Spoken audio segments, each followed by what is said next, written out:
आप ठीक तो है भौजीराज? आपके हाथ से तो खून बह रहा है। कुछ नहीं रावत जी, यूं ही मामूली सी चोट है। भौजीराज आइए, हमें तुरंत महल के लिए चलना होगा। यह स्थान आपके लिए सुरक्षित नहीं। रावत जी, इससे पहले हमें किसी को खोजना है। क्षमा करें भौजीराज, किंतु हम आपको इसकी अनुमति नहीं दे सकते। राणा जी का आदेश है हमारे लिए कि हम तुरंत आपको उनके सामने लेकर आए। और वैसे भी भौजीराज, राणा जी अपनी आज्ञा का दूसरी बार उल्लंघन सहन नहीं करते। ठीक है रावत जी, आप जैसा उचित समझे, परंतु जिस व्यक्ति को हम ढूंढ रहे हैं, क्या पता वो अपने आप यहीं कहीं दिख जाए। रावत जी!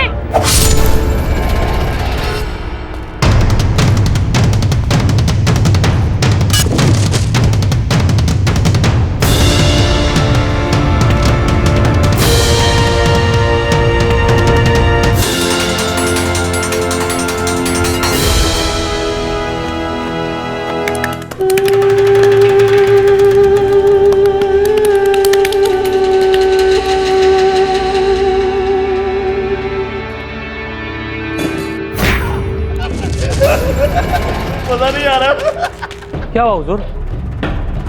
नायत मजा नहीं आ रहा। हमारे दो सिपाही देवीदास से मिलने गए थे, कहां रह गए पता लगाओ। मजा नहीं आ रहा है। जी हुजूर।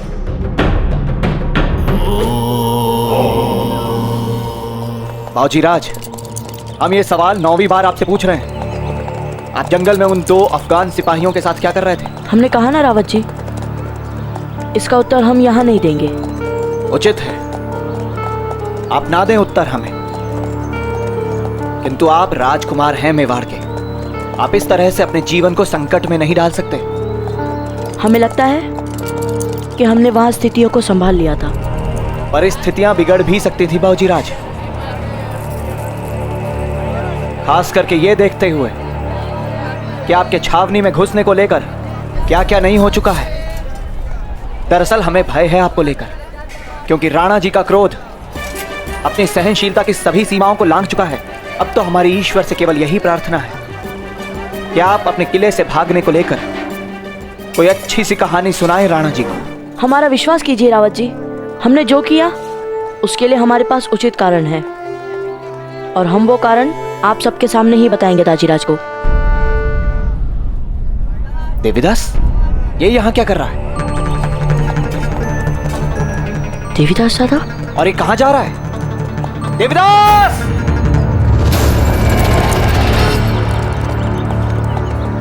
देवीदास, तुम यहाँ क्या कर रहे हो? और तुम्हें अंदाजा भी है महल में कितना बड़ा संकट आ गया था, और तुम यहाँ इस तरह घूम रहे हो? जी मैं अपने लिए कुछ औषधियां लेने आया था। मैंने कहा था बाजीराव जी से।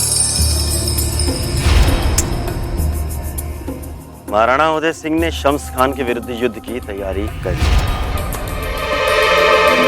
हाँ, देवीदास दादा ठीक कह रहे हैं। और बागजीराज, आप यहाँ क्या कर रहे हैं? वो भी किले से बाहर? इन सभी सवालों को भूल जाओ देवीदास, क्योंकि इन्हीं सवालों का जवाब जानने के लिए राणा जी इनका महल में इंतजार कर रहे हैं। और तुम भी अपनी औषधियां लेकर अति शीघ्र महल पहुंचो। राणा जी बहुत ज्यादा क्रोधित हैं। जी, मैं अति शीघ्र ही महल पहुंचता हूं। देवीदास दादा रुकिए। रावत जी, हम देवीदास जी के साथ जाएंगे। भौजीराज, किंतु देवीदास दादा, आप हमें अपने घोड़े पे बिठाकर महल तक ले चलिए ना। रावत जी तो बस सवाल पे सवाल पूछ के और दाजीराज के गुस्से का नाम ले लेकर हमें डराए जा रहे हैं। हमें नहीं जाना इनके साथ।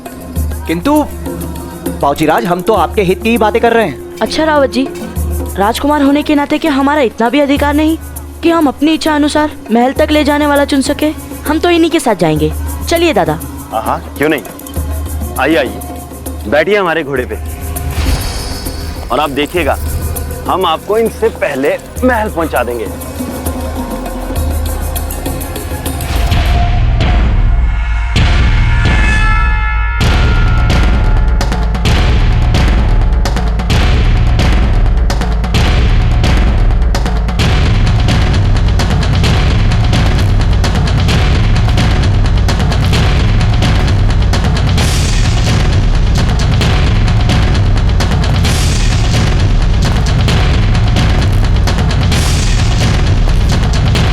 हुकुम, बाबूजी राज ने किले की दीवार यूं नहीं लांगी होगी, जरूर कुछ कारण हुआ होगा हुकुम। हाँ हुकुम, वरना आप किसी से भी पूछ लीजिए, बाबूजी राज को हर कोई आज्ञाकारी ही बताएंगे। बस।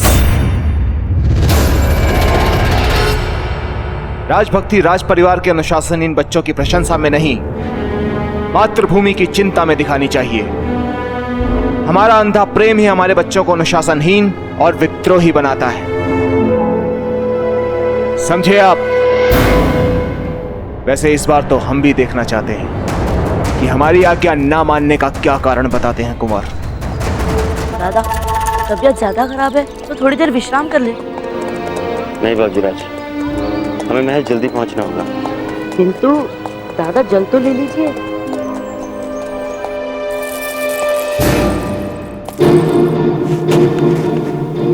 ये लीजिए दादा।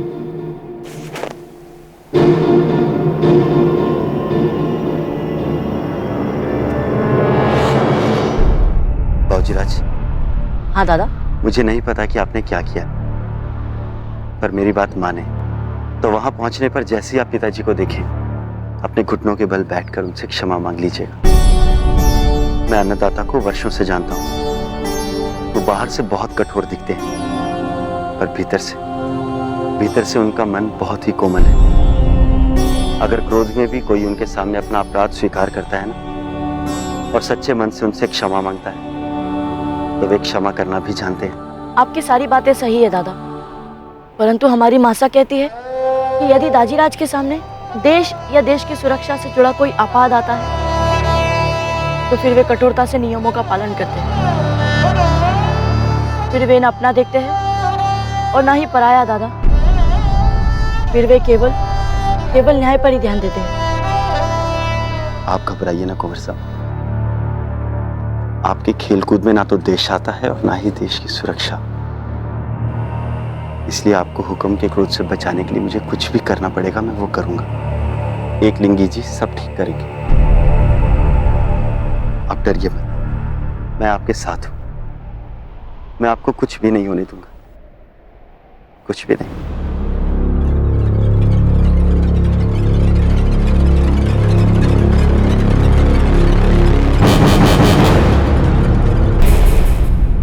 हुकुम, वो आ गए भाऊजी राज।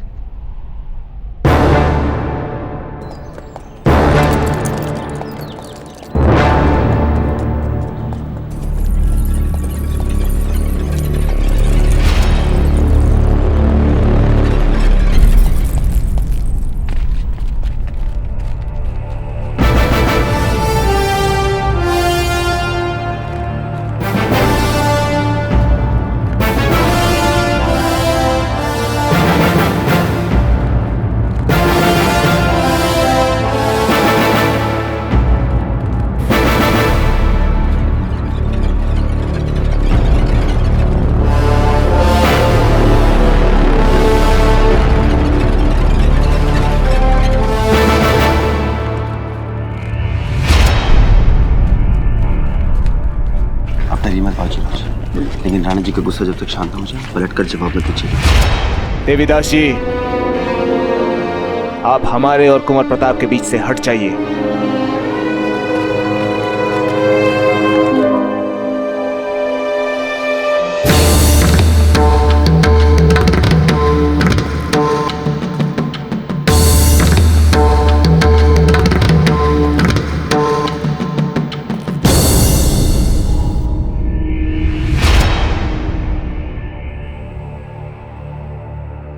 कुंवर प्रताप, आज जो आपने अपराध किया है उसके उचित न्याय के लिए हमें यह भूलना पड़ेगा कि आप हमारे पुत्र हैं। तभी हम आपको उचित दंड दे पाएंगे। आपका दिया हर दंड हमारे लिए आपका आशीर्वाद है दाजीराज। इसीलिए माँ की सीख से जो हमने किया उसके परिणाम के लिए हम तैयार हैं दाजीराज। बहुत अच्छे। तो आपने जो अपराध किया है उसके लिए आपका दंड है कि दाजीराज, आप हमें दंड सुनाएं उससे पहले हम आपको एक बहुत महत्वपूर्ण बात बताना चाहते हैं, और हम चाहते हैं कि आप हमें वो बात बताने की आज्ञा दें।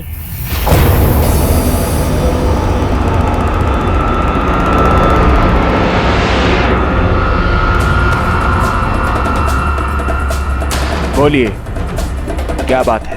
हम आपको वो बात बताएं। इससे पहले दाजीराज, आप यह निश्चित कर ले कि यहाँ जो कोई उपस्थित है, आप उन पर सचमुच भरोसा कर सके।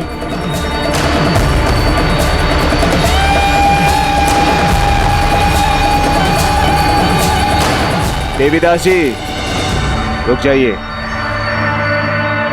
आपको कहीं जाने की जरूरत नहीं है। आप तो हमारा साया है, हम आप पर कैसे संदेह कर सकते हैं? और वैसे हम तो ये कहेंगे कि यहां पर जितने भी लोग मौजूद हैं, उन पर हमें पूरा विश्वास है। इसलिए कुंवर प्रताप को अगर कुछ कहना है तो खुलकर कहें, सबके सामने कहें।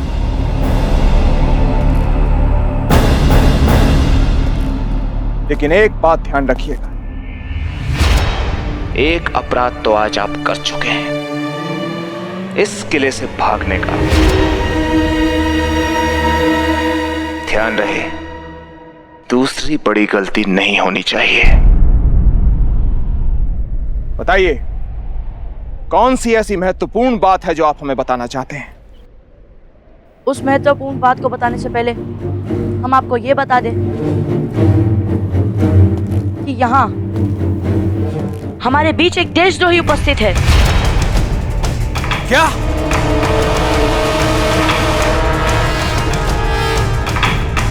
देशद्रोही? कुंवर प्रताप, आप जानते हैं आप क्या कह रहे हैं? हाँ दाजीराज, कहाँ है वो? यही है वो। हमारे बीच रहते हुए वो शम्स खान के लिए खबरी का काम कर रहा है दाजीराज।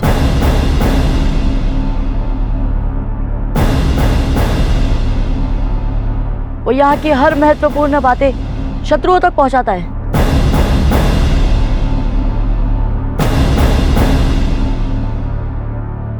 कुंवर प्रताप, हम अच्छी तरह से जानते हैं कि आप बहुत चतुर हैं, लेकिन अगर आप इस चतुराई का प्रयोग दंड से बचने के लिए कर रहे हैं, बहुत बुरा कर रहे हैं। हमारा विश्वास करें दाजीराज, हम उस देशद्रोही को यहीं आपके सामने उजागर कर सकते हैं।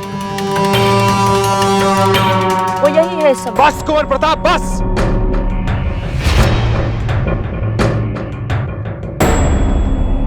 बहुत बोल चुके आप। यहां पर जितने भी लोग मौजूद हैं, उन्होंने मेवाड़ के राजघराने की, जब से आप पैदा भी नहीं हुए थे तब से सेवा की है, रक्षा की है, और आप इन्हीं में से किसी को देशद्रोही बताना चाहते हो? पर सच्चाई तो यही है दाजीराज। सच्चाई सबूत मांगती है,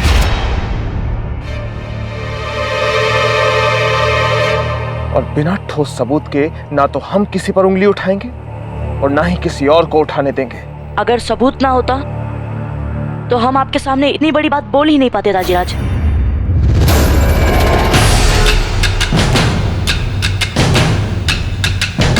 क्या सबूत है आपके पास कि यहां पर कोई देशद्रोही है? सबूत है दाजीराज, और सबसे पहला सबूत है कि जो महत्वपूर्ण जानकारियां जो सिर्फ और सिर्फ आपके विश्वास पात्र सामंतों को ही पता है, वो जानकारियां हम भी आपको दे सकते हैं। आज से ठीक 4 दिन बाद आप शम्स खान के विरुद्ध युद्ध की घोषणा करने वाले हैं।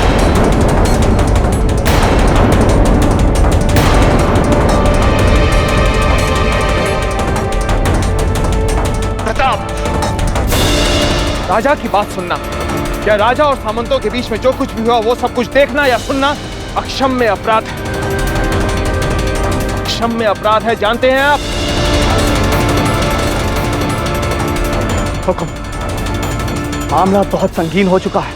हमारा आपसे निवेदन है कि आप पहले एक बार शांति से बाबूजीराज की बात को सुन लें। अब सुनने के लिए बचा क्या है?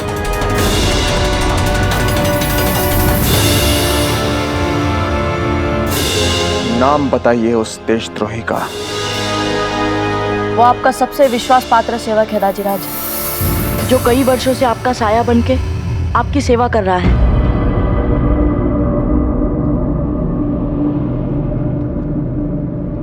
इस सच्चाई को जानने से पहले तक वो हमारे लिए सब कुछ था। मित्र, सलाहकार, हितैषी, सब कुछ, जिसे सदा हमने अपना रक्षक माना।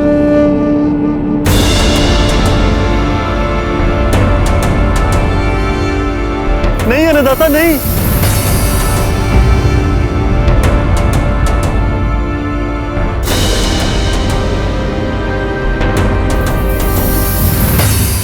क्या ये बात आप पूरे विश्वास और सबूत के साथ कह रहे हैं कुंवर प्रताप?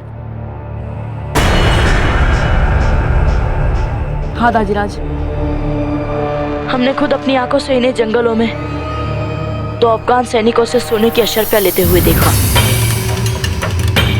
और आपकी बैठक की सारी गुप्त बातें उन्हें बताते हुए सुना।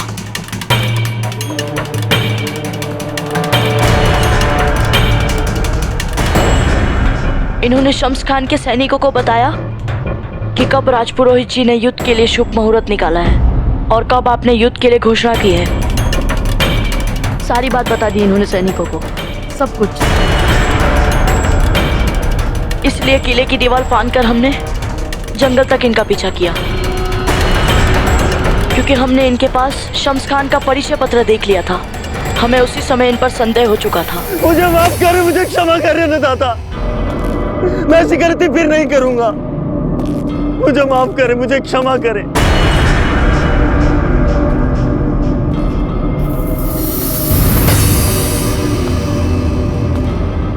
मुझे माफ कर दे अन्नदाता, मुझे माफ कर दे। रावत जी, मेवाड़ के देशद्रोहियों को जो दंड दिया जाता है, हम आपको वही दंड देने की अनुमति देते हैं। जाइए। हुक्म।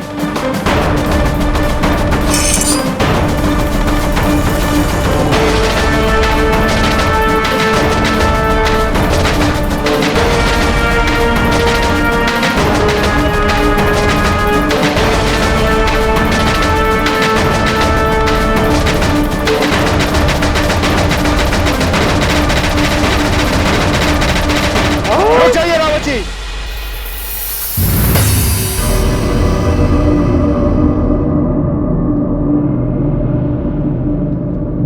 देखिए उस तरफ कुंवर प्रताप, सच का सामना कीजिए। हमने कहा गर्दन घुमाइए कुंवर प्रताप और सच्चाई का सामना कीजिए।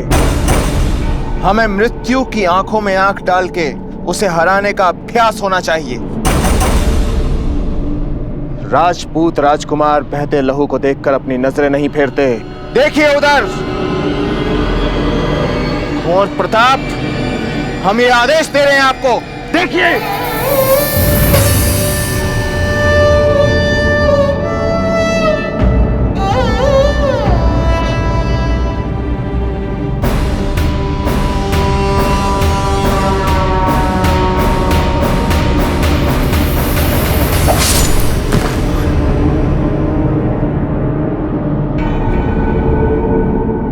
देखिए हमारी तरफ। कुंवर प्रताप, आपने जो कुछ भी किया ठीक किया। हम तो केवल आपसे क्षमा मांगना चाहते थे दाजीराज, इसीलिए हम आपके पीछे पीछे भागे आ रहे थे। आपके पीछे पीछे आते न जाने हमारे सामने ये सब कैसे आ गया। और दाजीराज, जाइए, अपनी माँ के पास जाइए। जो आ गया दाजीराज।